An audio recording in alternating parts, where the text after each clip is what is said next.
ಜೀವಸ್ವರೂಪನಾದ ದೇವರಿಗೆ ಮಹಿಮೆ ಉಂಟಾಗಲಿ. ಕ್ರಿಸ್ತನಲ್ಲಿರುವ ಎಲ್ಲ ದೇವಜನರನ್ನು ಸತ್ಯ ಸಂದೇಶವೆಂಬ ಆತ್ಮಿಕ ಕಾರ್ಯಕ್ರಮಕ್ಕೆ ಸಡಗರದಿಂದ ಸ್ವಾಗತಿಸುತ್ತೇನೆ.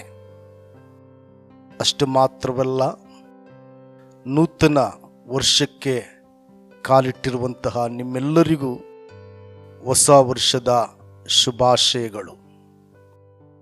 ಸ್ವಲ್ಪ ಕಾಲ ದೇವರ ವಾಕ್ಯಕ್ಕೆ ನಾವು ಕಿವಿಗೊಡೋಣ.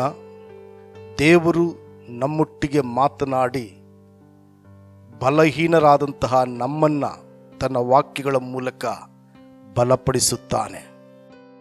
ಪ್ರೀತಿಯ ದೇವಜನರೇ, ಹೊಸ ವರ್ಷಕ್ಕೆ ಕಾಲಿಡುವಂತಹ ನಾವುಗಳು ಹೊಸ ನಿರ್ಣಯಗಳೊಂದಿಗೆ ಈ ನೂತನ ವರ್ಷವನ್ನು ಪ್ರವೇಶ ಮಾಡುವುದಾದರೆ ದೇವರು ಎಷ್ಟೋ ಹೆಚ್ಚಾಗಿ ನಮ್ಮನ್ನು ಆಶೀರ್ವಾದ ಮಾಡುತ್ತಾನೆ.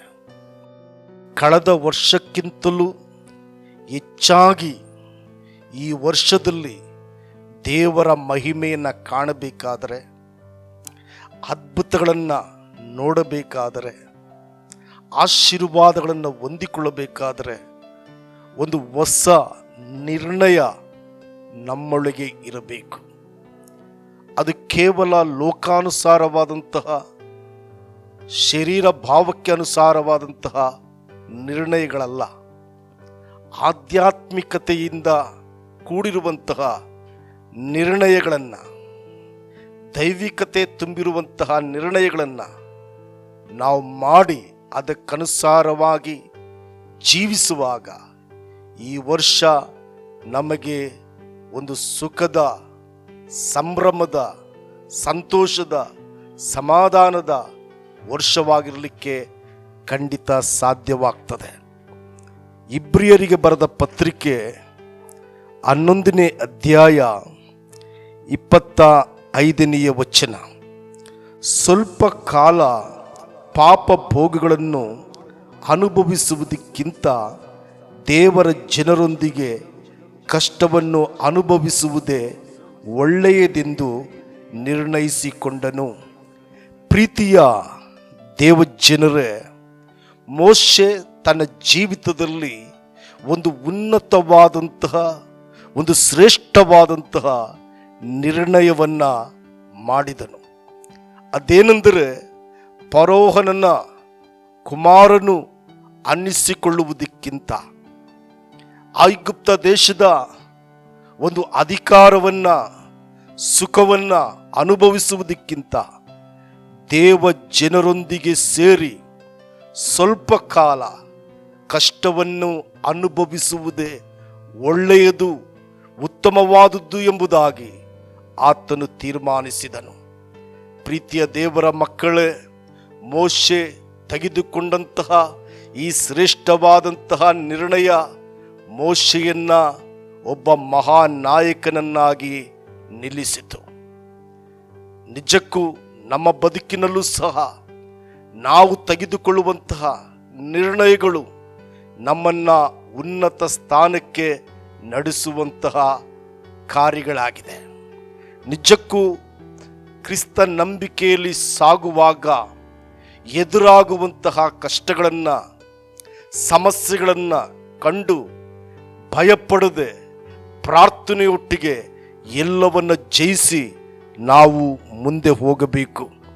ಯಾಕೆಂದರೆ ಯಾಕೋಬನು ಬರೆದ ಪತ್ರಿಕೆ 1ನೇ ಅಧ್ಯಾಯ 3ನೇ ವಚನ ಹೇಳುತ್ತದೆ, ನೀವು ನಾನಾ ವಿಧವಾದ ಕಷ್ಟಗಳಲ್ಲಿ ಬಿದ್ದಿರುವಾಗ ಅದನ್ನು ಕೇವಲ ಆನಂದಕರವಾದುದೆಂದು ಎಣಿಸಿರಿ ಎಂಬುದಾಗಿ.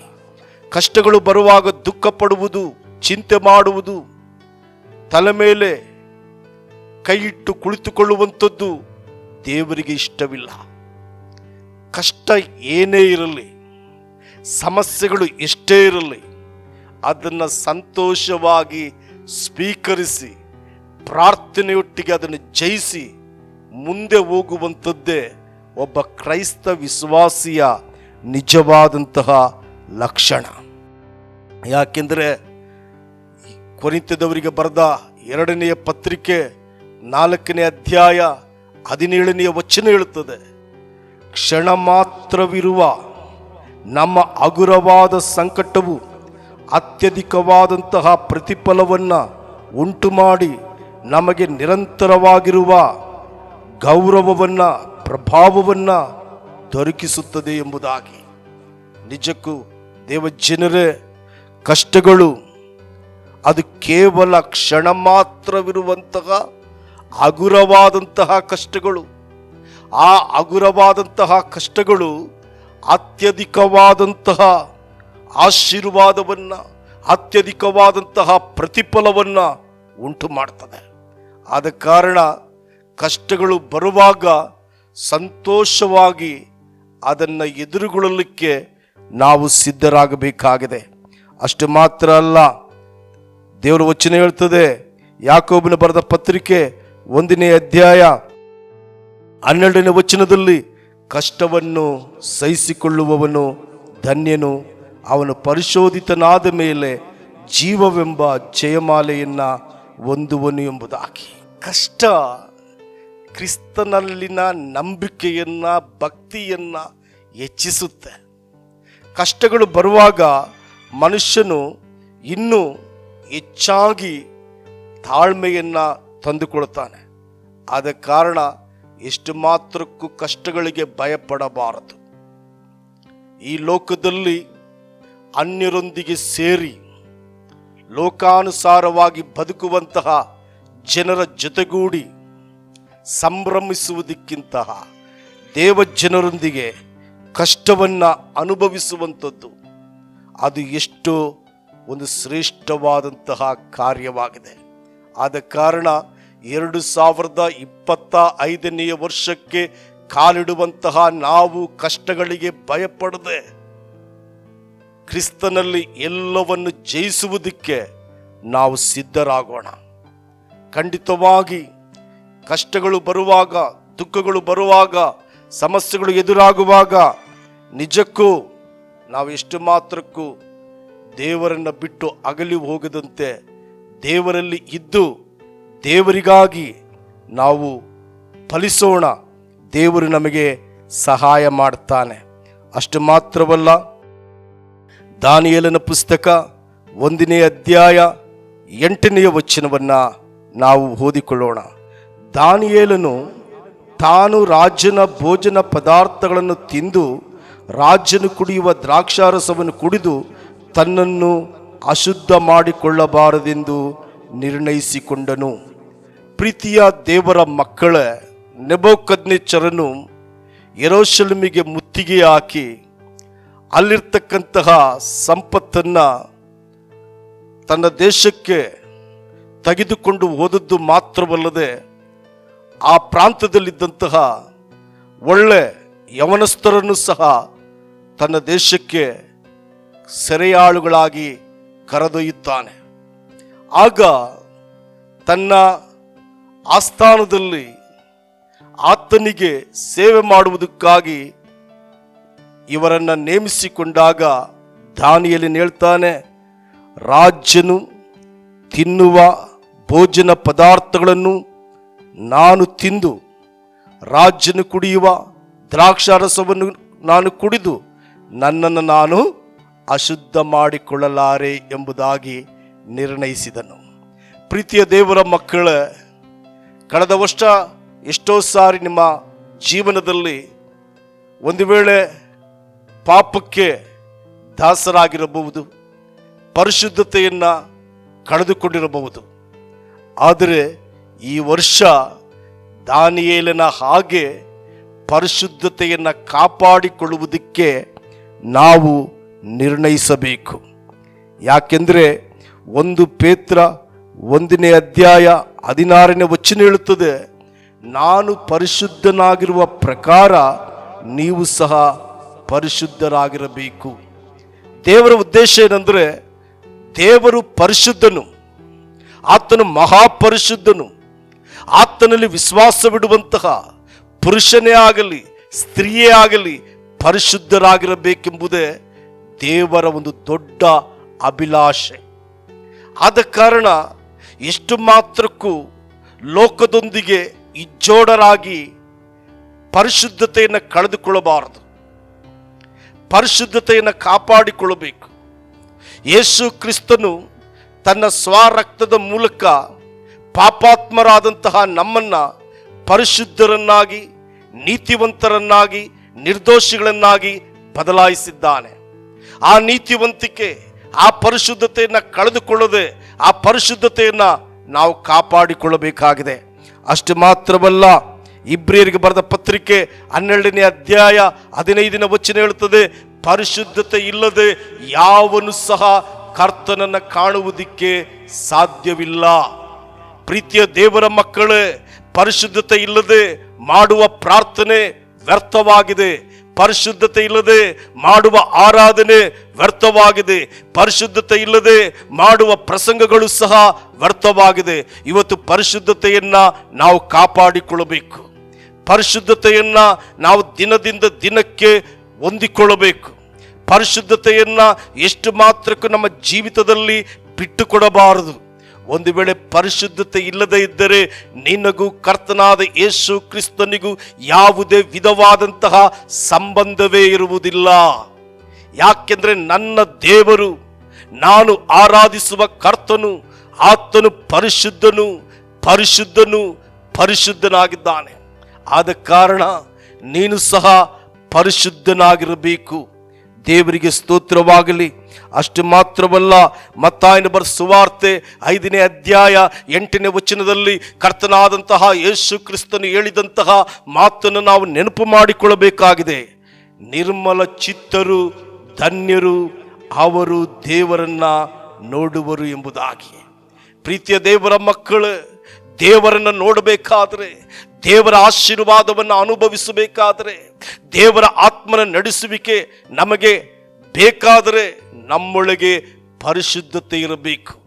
ಪರಲೋಕ ಅನ್ನುವಂಥದ್ದು ಅದು ಪರಿಶುದ್ಧವಾದಂತಹ ಪಟ್ಟಣ. ಆ ಪರಿಶುದ್ಧವಾದಂತಹ ಪಟ್ಟಣಕ್ಕೆ ನಾವು ಪ್ರವೇಶ ಮಾಡಬೇಕಾದರೆ, ಆ ಪರಿಶುದ್ಧ ಪಟ್ಟಣಕ್ಕೆ ನಾವು ವಾರಸುದಾರರಾಗಬೇಕಾದರೆ, ಆ ಪರಿಶುದ್ಧ ಪಟ್ಟಣದ ಪೌರತ್ವವನ್ನು ನಾವು ಹೊಂದಿಕೊಳ್ಳಬೇಕಾದರೆ ನಾವು ಪರಿಶುದ್ಧರಾಗಿರಬೇಕು. ಪರಿಶುದ್ಧತೆ ಇಲ್ಲದೆ ದೇವರನ್ನ ಮೆಚ್ಚಿಸುವುದಕ್ಕಾಗಲಿ, ದೇವರನ್ನು ನೋಡುವುದಕ್ಕಾಗಲಿ, ದೇವರ ಆಶೀರ್ವಾದವನ್ನು ಹೊಂದಿಕೊಳ್ಳುವುದಕ್ಕಾಗಲಿ, ದೇವರ ಕೃಪೆಯಲ್ಲಿ ನಿಲ್ಲುವುದಕ್ಕಾಗಲಿ ಖಂಡಿತ ಸಾಧ್ಯ ಇಲ್ಲ. ಆದ ಕಾರಣ ನೂತನ ವರ್ಷಕ್ಕೆ ಹೆಜ್ಜೆ ಇಟ್ಟಿರುವಂಥ ನೀನು ಈ ವರ್ಷ ಪರಿಶುದ್ಧನಾಗಿ ನಾನು ಬದುಕುತ್ತೇನೆ ಎಂಬುದಾಗಿ ದೇವರ ಸನ್ನಿಧಿಯಲ್ಲಿ ನೀನು ನಿರ್ಣಯಿಸಬೇಕು. ದೇವರ ಸನ್ನಿಧಿಯಲ್ಲಿ ನೀನು ನಿರ್ಣಯಿಸಬೇಕು. ಮೋಶೆ ಕಷ್ಟವೇ ಬರಲಿ, ದುಃಖವೇ ಬರಲಿ, ಸಮಸ್ಯೆಗಳೇ ಎದುರಾಗಲಿ, ಎಂತಹ ಪರಿಸ್ಥಿತಿಗಳು ಉಂಟಾದರೂ ಲೋಕದ ಜನರೊಂದಿಗೆ, ಪಾಪಾತ್ಮರೊಂದಿಗೆ ಬದುಕುವುದಕ್ಕಿಂತ ದೇವರ ಮಕ್ಕಳೊಂದಿಗೆ ಬದುಕುವುದೇ ಒಳ್ಳೆಯದೆಂದು ತೀರ್ಮಾನಿಸಿಕೊಂಡ ಕಾರಣ ಇಸ್ರಾಯೇಲ್ ಜನರಿಗೆ ಒಬ್ಬ ನಾಯಕನನ್ನಾಗಿ ನೇಮಕವಾದನು. ಹಾಗೆಯೇ ದಾನಿಯೇಲನು ಸಹ ರಾಜನು ತಿನ್ನುವ ಭೋಜನ ಪದಾರ್ಥಗಳನ್ನು ತಿನ್ನದೆ, ರಾಜನು ಕುಡಿಯುವ ದ್ರಾಕ್ಷಾರಸವನ್ನು ಕುಡಿಯದೆ ಪರಿಶುದ್ಧತೆಯನ್ನು ಕಾಪಾಡಿಕೊಂಡ ಕಾರಣ ಆ ಬಾಬೇಲ್ ಸಂಸ್ಥಾನದಲ್ಲಿ ಒಂದು ಉನ್ನತವಾದಂತಹ ಸ್ಥಾನವನ್ನ, ಅಧಿಕಾರವನ್ನ ಹೊಂದಿಕೊಂಡನು.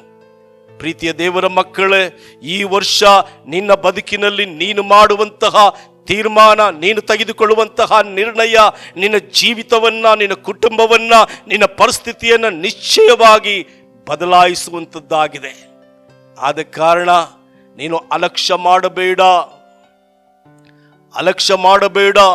ಜಾಗರೂಕನಾಗಿ ಒಳ್ಳೆಯ ನಿರ್ಧಾರಗಳನ್ನು, ಒಳ್ಳೆಯ ನಿರ್ಣಯಗಳನ್ನು, ಒಳ್ಳೆಯ ತೀರ್ಮಾನಗಳನ್ನು ದೇವರ ಸನ್ನಿಧಿಯಲ್ಲಿ ಮಾಡಿ ಈ ವರ್ಷ ಅದರಂತೆ ನೀನು ಬದುಕುವುದಕ್ಕೆ ಪ್ರಯತ್ನ ಪಡು, ದೇವರು ನಿನ್ನನ್ನು ಹೆಚ್ಚಾಗಿ ಆಶೀರ್ವಾದ ಮಾಡುತ್ತಾನೆ.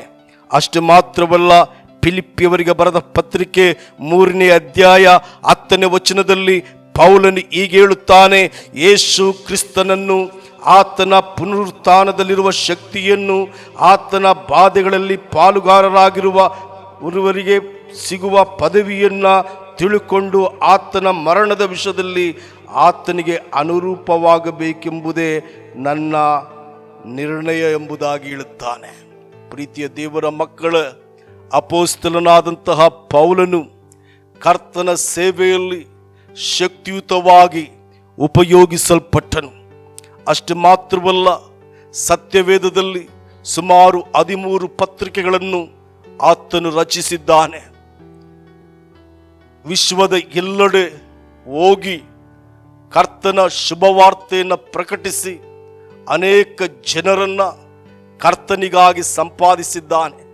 ಅಂತಹ ಪೌಲನು ಹೇಳುತ್ತಾನೆ, ಯೇಸು ಕ್ರಿಸ್ತನನ್ನು, ಆತನ ಪುನರುತ್ಥಾನದಲ್ಲಿರುವ ಶಕ್ತಿಯನ್ನು, ಆತನ ಬಾಧೆಗಳಲ್ಲಿ ಪಾಲುಗಾರನಾಗಿರುವ ಪದವಿಯನ್ನು ತಿಳುಕೊಂಡು ಆತನ ಮರಣದ ವಿಷಯದಲ್ಲಿ ಆತನಿಗೆ ಸಾರೂಪ್ಯನಾಗಿರಬೇಕೆಂಬುದೇ ನನ್ನ ನಿರ್ಣಯ ಎಂಬುದಾಗಿ. ಪ್ರೀತಿಯ ದೇವರ ಮಕ್ಕಳ, ಪೌಲನು ಇಷ್ಟು ಒಂದು ದೊಡ್ಡ ಸೇವಕನಾಗಿ, ಅಪೊಸ್ತಲನಾಗಿ ಉಪಯೋಗಿಸಲ್ಪಡಲಿಕ್ಕೆ ಕಾರಣ ಆತನು ಕರ್ತನಲ್ಲಿ ಇಟ್ಟಂತಹ ಅಪಾರವಾದಂತಹ ನಂಬಿಕೆ. ಪ್ರೀತಿಯ ದೇವರ ಮಕ್ಕಳ, ಕ್ರಿಸ್ತನ ಶಕ್ತಿಯನ್ನ, ಕ್ರಿಸ್ತನ ಪುನರುತ್ಥಾನದಲ್ಲಿರ್ತಕ್ಕಂತಹ ಸಾಮರ್ಥ್ಯವನ್ನು ನಾವು ತಿಳಿದುಕೊಳ್ಳಬೇಕು. ಆತ್ಮನ ಸಹಾಯದ ಮೂಲಕ ಪ್ರಾರ್ಥನೆಯೊಟ್ಟಿಗೆ ಮೊಣಕಾಲುಗಳ ಮೇಲೆ ನಿಂತು ಜೀವವುಳ್ಳ ದೇವರ ವಾಕ್ಯವನ್ನು ಧ್ಯಾನಿಸುವಾಗ ಯೇಸು ಕ್ರಿಸ್ತನನ್ನು ಕುರಿತು ಸರಿಯಾದಂತಹ ಗ್ರಹಿಕೆ ನಮಗೆ ಬರ್ತದೆ. ನಿಜವಾಗಿ ಪೇತ್ರನಿಗೆ ಯೇಸು ಸ್ವಾಮಿ ಕೇಳ್ತಾರೆ, ಜನರು ನನ್ನನ್ನು ಕುರಿತು ಅನೇಕ ರೀತಿಯ ಹೇಳಿಕೆಗಳನ್ನು ಹೇಳುತ್ತಾರೆ, ನೀನಾದರೂ ನನ್ನ ವಿಷಯದಲ್ಲಿ ಏನನ್ನುತ್ತೀ ಎಂಬುದಾಗಿ. ನಿಜಕ್ಕೂ ಪೇತ್ರನು ಹೇಳ್ತಾನೆ, ನೀನು ಬರಬೇಕಾಗಿರುವ ಜೀವಸ್ವರೂಪನಾದಂತಹ ದೇವರ ಕುಮಾರನು ಎಂಬುದಾಗಿ. ಪ್ರೀತಿಯ ದೇವರ ಮಕ್ಕಳ, ಕ್ರಿಸ್ತನ ಶಕ್ತಿಯನ್ನು, ಕ್ರಿಸ್ತನ ಪ್ರಭಾವವನ್ನು, ಕ್ರಿಸ್ತನ ಸಾಮರ್ಥ್ಯವನ್ನು ನಾವು ತಿಳಿದುಕೊಳ್ಳಬೇಕು. ಆಗ ಮಾತ್ರವೇ ಹೆಚ್ಚಾದಂತಹ ನಂಬಿಕೆಯನ್ನು ಆತನ ಮೇಲೆ ಇಡುವುದಕ್ಕೆ ಸಾಧ್ಯವಾಗ್ತದೆ. ಆತನನ್ನು ಯೋಗ್ಯವಾದ ರೀತಿಯಲ್ಲಿ ಆರಾಧನೆ ಮಾಡಲಿಕ್ಕೆ ಸಾಧ್ಯವಾಗ್ತದೆ. ಆತನನ್ನು ಕುರಿತು ಭಯವಿಲ್ಲದೆ ಅನೇಕ ಜನರಿಗೆ ಹೇಳುವುದಕ್ಕೆ ಸಾಧ್ಯವಾಗ್ತದೆ. ಕ್ರಿಸ್ತನನ್ನು ಕುರಿತು ಸರಿಯಾದಂತಹ ಒಂದು ಗ್ರಹಿಕೆ ನಮಗಿಲ್ಲದೆ ಇದ್ದರೆ ಕ್ರಿಸ್ತನನ್ನು ಕುರಿತು ಸಾರಿ ಹೇಳುವುದಕ್ಕೆ ಹೇಗೆ ಸಾಧ್ಯ? ಆದ ಕಾರಣ ನನ್ನ ದೇವರ ಮಕ್ಕಳೇ, ಈ ನೂತನ ವರ್ಷಕ್ಕೆ ಕಾಲಿಟ್ಟಿರುವಂತಹ ನಾವು ಮೋಶೆಯ ಹಾಗೆ ಕಷ್ಟಗಳೇ ಬರಲಿ, ದುಃಖಗಳೇ ಬರಲಿ, ಸಮಸ್ಯೆಗಳೇ ಎದುರಾಗಲಿ, ದೇವರೊಂದಿಗೆ, ದೇವರ ಜನರೊಂದಿಗೆ ನಾನು ನಿಲ್ಲುತ್ತೇನೆ ಎಂಬುದಾಗಿ ನಾವು ನಿರ್ಣಯಿಸೋಣ. ಅಷ್ಟು ಮಾತ್ರವಲ್ಲ, ಎಂತಹ ಪರಿಸ್ಥಿತಿಗಳು ಎದುರಾದರೂ ನನ್ನ ಪರಿಶುದ್ಧತೆಯನ್ನು ದಾನಿಯೇಲನ ಹಾಗೆ ಕಾಪಾಡಿಕೊಳ್ಳುತ್ತೇನೆಂಬುದಾಗಿ ನಿರ್ಣಯಿಸೋಣ. ಅಷ್ಟು ಮಾತ್ರವಲ್ಲ, ಈ ಲೋಕವನ್ನು, ಈ ಲೋಕದ ಕಾರ್ಯಗಳನ್ನು ತಿಳಿದುಕೊಳ್ಳುವುದಕ್ಕಿಂತ ಹೆಚ್ಚಾಗಿ ಯೇಸುವಿನ ಪುನರುತ್ಥಾನದ ಶಕ್ತಿಯನ್ನು, ಆತನ ಪ್ರಭಾವ ಸಾಮರ್ಥ್ಯವನ್ನು ಕುರಿತು ತಿಳಿದುಕೊಳ್ಳುತ್ತೇನೆಂಬುದಾಗಿ ನಾವು ನಿರ್ಣಯಿಸೋಣ. ದೇವರು ನಮ್ಮನ್ನು ಹೆಚ್ಚಾಗಿ ಆಶೀರ್ವಾದ ಮಾಡುತ್ತಾನೆ. ನಮ್ಮ ಕಣ್ಣುಗಳನ್ನು ಮುಚ್ಚಿ ನಾವು ಪ್ರಾರ್ಥನೆ ಮಾಡೋಣ. ಪರಿಶುದ್ಧನು, ಪರಿಶುದ್ಧನು, ಮಹಾಪರಿಶುದ್ಧನಾಗಿರುವಂತಹ ನಮ್ಮ ತಂದೆಯಾದ ದೇವರೇ, ನಿನ್ನ ಅತಿಶಯವಾದ ನಾಮಕ್ಕೆ ಸ್ತೋತ್ರ ಅಪ್ಪ.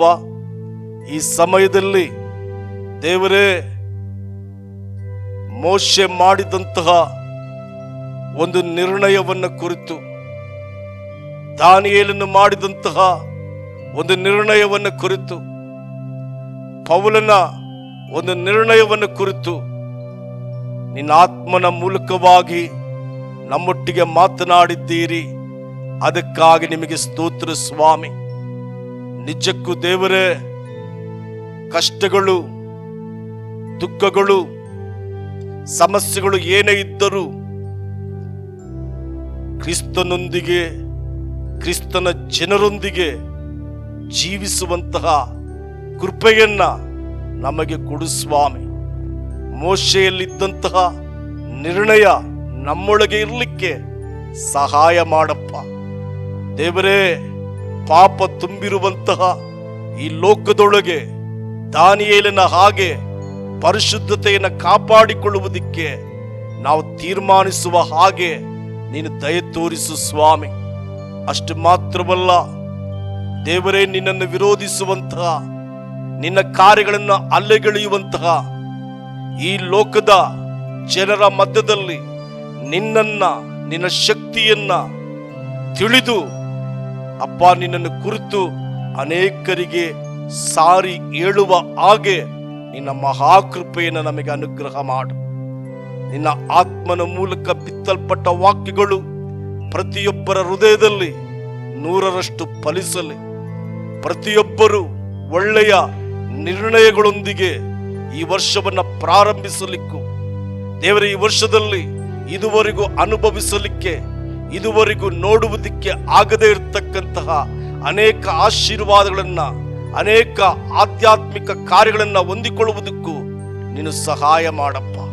ಅಷ್ಟು ಮಾತ್ರವಲ್ಲ, ಈ ಒಂದು ವಿಡಿಯೋವನ್ನ ವೀಕ್ಷಣೆ ಮಾಡುವಂತಹ ನನ್ನ ಎಲ್ಲ ದೇವಜನರನ್ನ ಆತ್ಮಿಕವಾಗಿ, ಶಾರೀರಿಕವಾಗಿ, ಭೌತಿಕವಾಗಿ ಈಗಲೇ ಬಲಪಡಿಸಿ ಕರ್ತನೆ. ಒಂದು ವೇಳೆ ಕಷ್ಟಗಳಲ್ಲಿ, ಸಮಸ್ಯೆಗಳಲ್ಲಿ, ವ್ಯಾಧಿಗಳಲ್ಲಿ ಯಾರಾದರೂ ನಿಂತಿರುವುದಾದರೆ, ಅಸಮಾಧಾನದಲ್ಲಿ, ಅಸಂತೋಷದಲ್ಲಿರುವುದಾದರೆ ಈ ಕ್ಷಣ ಯೇಸುವಿನ ನಾಮದಲ್ಲಿ ಬಿಡುಗಡೆ ಮಾಡು ಕರ್ತನೆ. ಯೇಸುವಿನ ನಾಮದಲ್ಲಿ ಬಿಡುಗಡೆ ಮಾಡಪ್ಪ. ಪ್ರತಿಯೊಬ್ಬರು ಕ್ರಿಸ್ತನ ಆಶೀರ್ವಾದದಿಂದ ತುಂಬಲ್ಪಟ್ಟು ಕ್ರಿಸ್ತನಿಗಾಗಿ ಜೀವಿಸುವ ಹಾಗೆ ಮಹಾಕೃಪೆಯನ್ನ ಅನುಗ್ರಹಿಸು. ನೀನು ಹಾಗೆ ಮಾಡಿದ್ದಕ್ಕಾಗಿ ಸ್ತೋತ್ರ. ಯೇಸುವಿನ ಹೆಸರಿನಲ್ಲಿ ಪ್ರಾರ್ಥನೆ ಮಾಡಿ ಹೊಂದಿಕೊಂಡಿದ್ದೇವೆ ನಮ್ಮ ತಂದೆಯೇ. ಆಮೇನ್, ಆಮೇನ್. ದೇವರು ತಾನೇ ನಿಮ್ಮೆಲ್ಲರನ್ನು ಆಶೀರ್ವದಿಸಲಿ. God bless you.